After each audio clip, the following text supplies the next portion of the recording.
नमस्कार दोस्तों, स्वागत है आप सबका हमारे चैनल दीपक क्लासेस पर। मैं कुलदीप सर आज आप लोगों के बीच एक छोटी सी वीडियो लेकर आ रहा हूं। अयोध्या धाम पे बात होने वाली है और बात इसलिए भी यहाँ पे होने वाली है कि अयोध्या धाम से सवाल बनने की संपूर्ण रूप से संभावना है।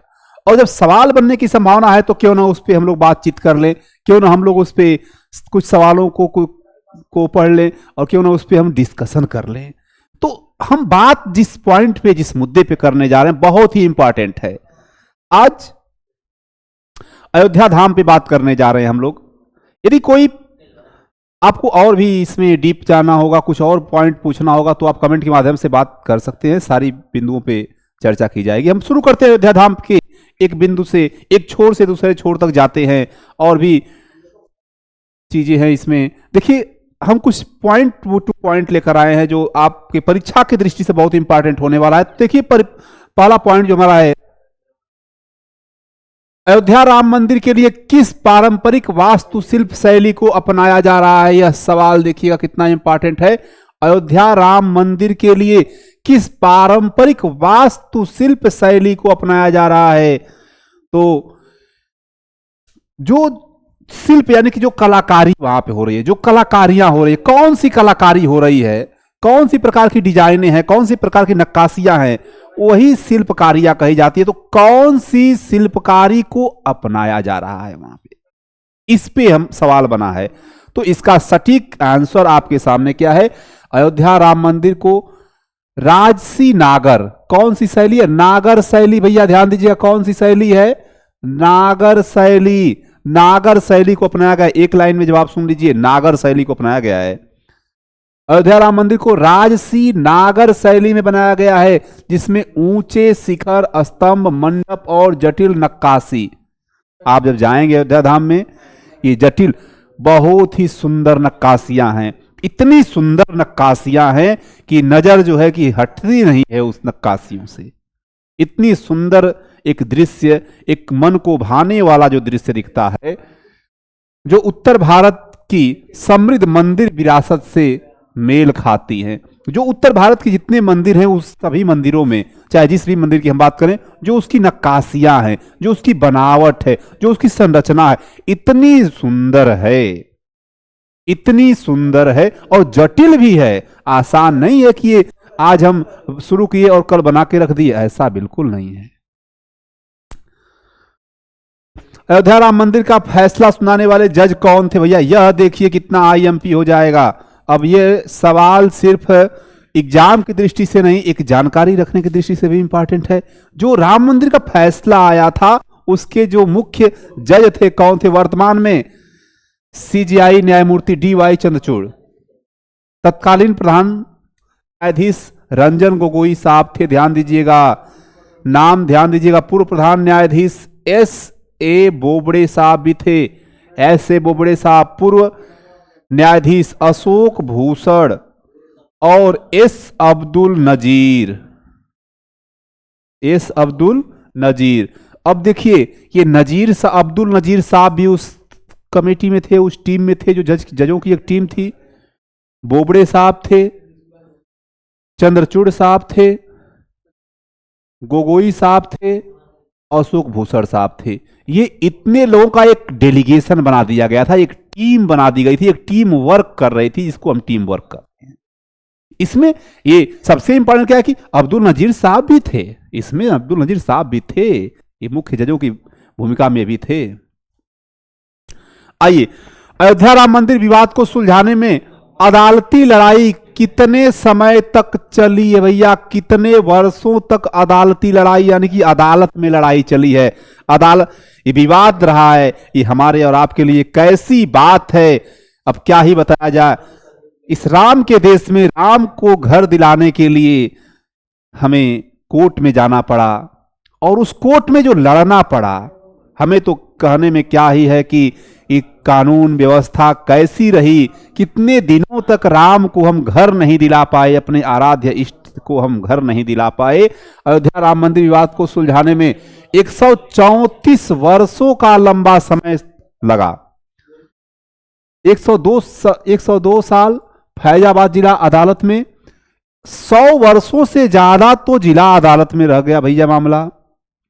102 वर्षों तक फैजाबाद जिला अदालत में मामला रह गया था और 23 साल इलाहाबाद हाई कोर्ट में और 9 साल सुप्रीम कोर्ट में। ये एक एक पॉइंट टू पॉइंट समझिए। 102 वर्ष भैया जिला अदालत में मामला चला है, 23 वर्षों तक इलाहाबाद हाई कोर्ट में चला है मामला। अच्छा, अभी इस पे जो क्या बात है, 9 साल तक सुप्रीम कोर्ट में चला है, जब 102 वर्षों तक जिला कोर्ट में चला। जिला कोर्ट से मामला क्लियर था कि नहीं, मामला सब ठीक है, राम जन्मभूमि क्षेत्र यही है, राम तीर्थ क्षेत्र यही है, यहीं पे राम मंदिर बना था और इसको किसी कालखंड में इसे तोड़ करके मस्जिद बनाया गया। जिला कोर्ट ने क्लियर किया था, तब इसको चैलेंज किया गया हाई कोर्ट में। जब हाई कोर्ट में चैलेंज किया गया तो हाई कोर्ट में मामला कितने दिन तक चल गया भैया? 23 वर्षों तक चल गया। ये 23 वर्ष लटका के रखे हमारे हाई कोर्ट महोदय, हाई कोर्ट के जज साहब लोगों ने। और जब हाई कोर्ट से मामला क्लियर हो गया, सब कुछ जब क्लियर हो गया, तब फिर से सुप्रीम कोर्ट चले गए। अब कहां जाएंगे भैया? अब सुप्रीम कोर्ट चले गए। तो सुप्रीम कोर्ट को फैसला देने में कितना वर्ष लग गया? तो सुप्रीम कोर्ट को ही फैसला देने में 9 साल लग गए। यानी कि 102 साल जिला कोर्ट, 23 साल लग गया हाई कोर्ट और 9 साल लग गया सुप्रीम कोर्ट में। यानी 134 सालों तक लगभग विवाद में रहा। ये तो कोर्ट में रहा, कोर्ट से पहले विवाद में, कोर्ट जाने से पहले भी कम से कम सैकड़ों वर्ष विवाद में रहा है। बाकी 134 साल कोर्ट में रहा है भैया। कितनी 100, 200, 300 वर्ष और भी विवाद में रहा। बस जैसे कहते हैं ना, बातचीत का विवाद, ओरल विवाद रहा है। बाकी कोर्ट का विवाद इतने दिनों का है।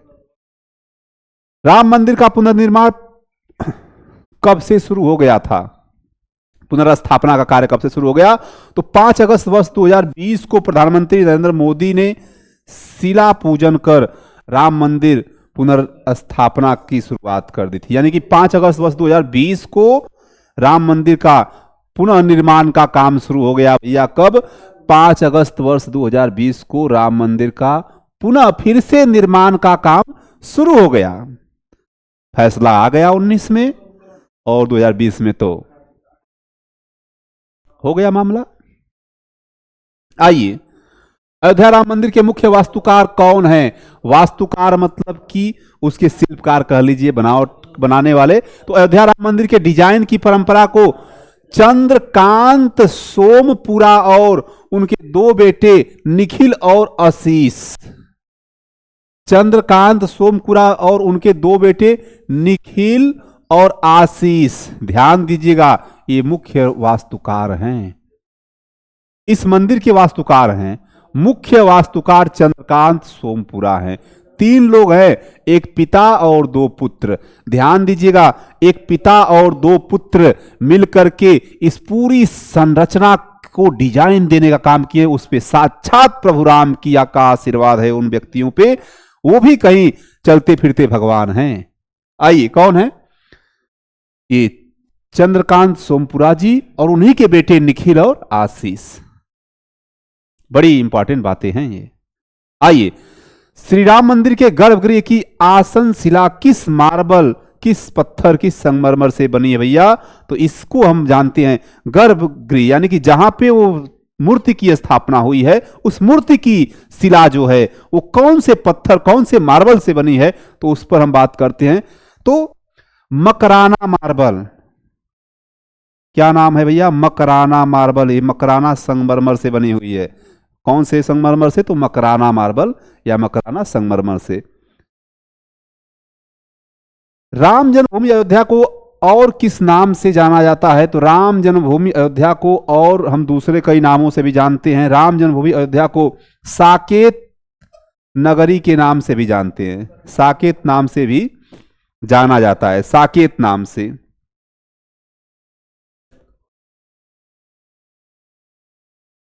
और जो अयोध्या है ना, प्राचीन काल में ये प्राचीन कोसल राज की राजधानी भी हुआ करती थी। किस राज की? तो कोसल राज की राजधानी हुआ करती थी। अयोध्या किस नदी के किनारे बसा है भैया? तो सरयू, सरयू नदी के किनारे बसा है। कौन सी नदी के किनारे बसा है अयोध्या? सरयू नदी के किनारे। या फिर कहा जाए कि अयोध्या में वह कौन सी पवित्र नदी है जो निर्गमन करती है, निकलती है, बहती है? तो कौन सी नदी है? सरयू नदी। राम मंदिर भूमि पूजन कब किया गया था भैया? तो 2020 में राम मंदिर भूमि पूजन हुआ था। वर्ष 2020 में राम मंदिर भूमि पूजन हुआ था। कब हुआ था? वर्ष 2020 में। राम मंदिर में द्वारों की कुल कितनी संख्या है? कितने दरवाजे हैं? कुल द्वार 44 हैं। कितने दरवाजे भैया? 44 द्वार का निर्माण किया गया है। राम मंदिर में कुल कितने द्वार का निर्माण किया गया है? तो 44 द्वार का निर्माण किया गया है। आइए, राम मंदिर का परिमाप, लंबाई, चौड़ाई और ऊंचाई क्या है? ये कितना इंपॉर्टेंट हो जाएगा। लंबाई, चौड़ाई, ऊंचाई का जब हम मल्टीप्लिकेशन कर देते हैं तो क्या आता है? परिमाप आता है। लंबाई जो है मंदिर की 350 फीट, चौड़ाई 250 फीट और ऊंचाई 161 फीट। क्या हो गया परिमाप? 350 फीट लंबाई है और चौड़ाई 250 फीट और ऊंचाई 161 फीट। ऊंचाई कितना हो गई? 161 फीट। तो परिमाप इसका यही हो गया हमारा राम मंदिर का। यानी छोड़िए, तो मैथमेटिक्स हम नहीं पढ़ रहे हैं, हम एक हिस्टोरिकल चीज जान रहे हैं, हिस्टोरिकल चीज के बारे में जानकारी ले रहे हैं। खैर देख लेते हैं, ये लंबाई है या चौड़ाई है या ऊंचाई है किस चीज की? राम मंदिर तीर्थ क्षेत्र, यानी कि जो राम मंदिर का जो क्षेत्र है, जो मंदिर क्षेत्र है, उस मंदिर क्षेत्र की लंबाई इतना है, चौड़ाई इतना है, ऊंचाई इतना है। विष्णु पंचायत के देवता कौन हैं? विष्णु पंचायतन के देवता, तो देखिए इसमें कई लोग सम्मिलित हैं। भगवान शिव हैं भैया। कौन है? भगवान शिव हैं, माँ दुर्गा, हनुमान जी महाराज, गणेश जी और सूर्य भगवान। भगवान सूर्य भी हैं। विष्णु पंचायतन के जो देवता हैं, शिव हैं, दुर्गा हैं, हनुमान जी, गणेश जी और सूर्य भगवान। ध्यान दीजिए, बहुत इंपॉर्टेंट पॉइंट हो जाएगा। और राम मंदिर फैसले की घोषणा की तारीख क्या थी? माननीय सर्वोच्च न्यायालय ने 9 नवंबर वर्ष 2019 को राम मंदिर का फैसला सुनाया था। यानी 134 वर्ष का जो कोर्ट में मामला चला, 102 वर्ष तक जिला कोर्ट में, 23 वर्ष तक इलाहाबाद हाई कोर्ट में और 9 वर्षों तक सुप्रीम कोर्ट में। इस सभी समयावधि को किए, इतनी समयावधि के बाद 9 अगस्त 2019 को ये अभी जो हम 5 जजों का नाम ले रहे थे, इन 5 जजों का एक डेलीगेशन था। इन जजों के डेलीगेशन ने इस फैसले को सुनाया। और भी हम ढेर सारी बातें करने वाले हैं इस मुद्दे पे। तब तक के लिए दीजिए इजाजत। आप सबसे एक रिक्वेस्ट है कि वीडियो को ज़्यादा से ज़्यादा शेयर करिए और लोगों तक इस दीजिए, पहुंचाइए, ताकि ज़्यादा लोगों को इसका लाभ मिल सके। Thank you.